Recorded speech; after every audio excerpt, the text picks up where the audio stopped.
ہے رسول حاصلات کو ماننا پڑے گا. آج بچیاں پڑھ رہی ہے, بچی جو زندگی پاری ہوئی ہے, رب کی قسم یہ میرے مصطفیٰ کا صدقہ اور دین ہے. کچھ دیکھا گیا کہ ایک بوڑھا باپ کو ایک نوجوان گھسیٹ کے لے جا رہا ہے. کیا کرو گے نوجوان؟ بیچنے جا رہا ہوں, یہ چلنے پھرنے کے قابل نہیں ہے, بیچ کے کیا کرو گے؟ ارے بیچ جنت کعبے کی ذہن میں نہیں ہے, جنت اسی باپ کے خدمت کے پیچھے ہے. اس باپ کو گھسیٹ کے بیچنے جا رہے ہو, جنت والوں جنت تشریف لائے, بیٹی کو مقام دیا. بیٹی والوں آج جہیز کی چیتا پہ ہماری بچی جل رہی ہے. یہ بیماری آپ نے پیدا کیا ہے, اور کیا ہے یہ غربت کا نتیجہ؟ آپ دن بنے اخبار پڑھ رہے ہیں, ریڈیو آپ سن رہے ہیں, پیپر پڑھ رہے ہیں, موبائل میں آپ دیکھ رہے ہیں. ساری غلطیاں ہماری ہے, ساری غلطیاں آپ کی ہے. ماں بہنوں غور سے سنو, آپ بچی پال رہی ہو, ارے بچی کو رحمت کے سانچے میں ڈالو, رحمت میں پالو, تمہارے لیے جنت کی وہ ضمانت ہے. وہ نہیں آوارہ کتیا کے طرح اگر یہ پل رہی ہے, پورے خاندان کو لے کے ڈوب جاتی ہے. اس کا واحد ایک ہی بیماری ہے, اس کی ذمہ دار ماں اور باپ ہے. کس کس بات کا رونا رویا جائے, ہنسی آتی ہے مجھ کو حضرت انسان پر, پہلے بد خود کرے توبہ پڑے شیطان پر. وہ کیا ہے؟ جل موبائل. کیا ہے وہ؟ بولو بھائی, یہ 16,000 کا mobile, screen touch mobile, film دیکھنے والا موبائل. اس لیے اس ایسی بچی تمہارا شیش محل کب گر جائے گا, تاج محل کب برباد ہو جائے گا, سوچ بھی نہیں پاؤ گے. بیٹی ہاتھ سے موبائل چھینو, موبائل چھینو, میں کہہ رہا ہوں چھینو.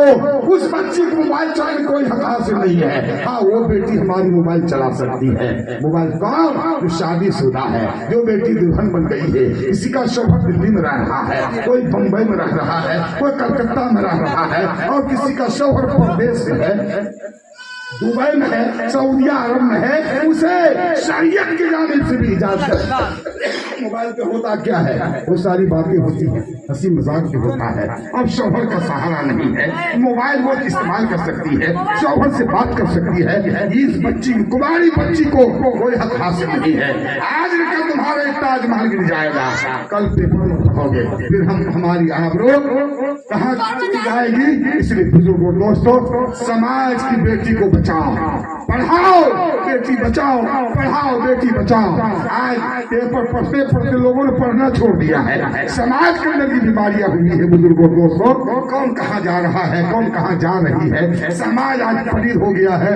آج ہمارے ہندو بھائی بھی کہتے ہیں, رام تیری گنگا میلی ہو گئی, پاپیوں کے پاپ دھوتے دھوتے. کس کس بات کا رونا رویا جائے بزرگوں دوستوں. اس لیے آج اصلاح بھی کریں گے ہم.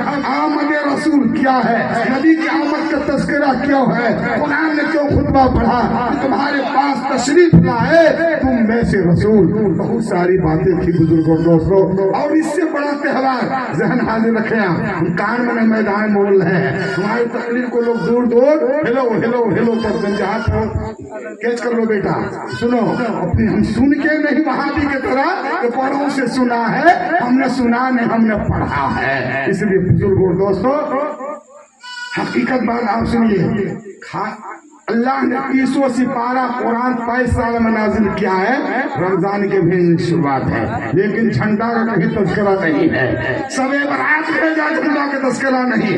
72 نفوس قدسیہ رسول کائنات کے خاندان بچے بچے شہید ہو گئے, جھنڈا کا چرچا نہیں ہے. لیکن یہ بات بھی شریف ہے, رب نے اعلان کیا, اے سید الملائکہ جبرائیل امین, آج 3 جھنڈا نصب کرو. کتنے بولو؟